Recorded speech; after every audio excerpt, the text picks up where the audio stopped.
আরে দাঁড়াও দাঁড়াও, কোথায় যাচ্ছ? স্কিপ করো না প্লিজ। ওই যে এখান থেকে আমার বর যাচ্ছে। আসলে আমাদের একটা পার্সেল এসেছিলো, সেই পার্সেলটাই আনতে নিচে নেমেছিল।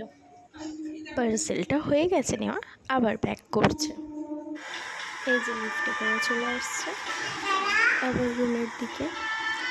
আসলে এটা দেখা যাবে কি আছে।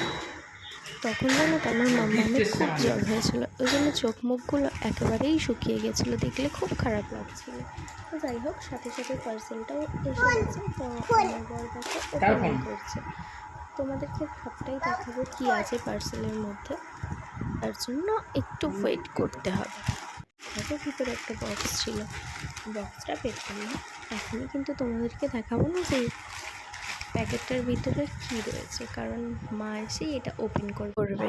আমার বর বললো না, আমরা ওপেন করবো না, মাকে দিয়ে ওপেন করবো, কারণ যেহেতু এটা মা কি করছো? এই নাও, কি দেখো না খুলে কি দেখি। বাবা আমার, ও এটা জামাই ষষ্ঠীর গিফট। কি বলতের মধ্যে আছে? দেখি কি আছে, জানি না তো কি গিফট এটা, দেখি। ও এটা তো ফোন। ও এটা দেখি, সোজা করে দেখাও, সোজা করে দেখাও, উল্টো করে ধরেছো তো। এই ও এটা পছন্দ হয়েছে? হ্যাঁ, খুব সুন্দর হয়েছে। বাহ।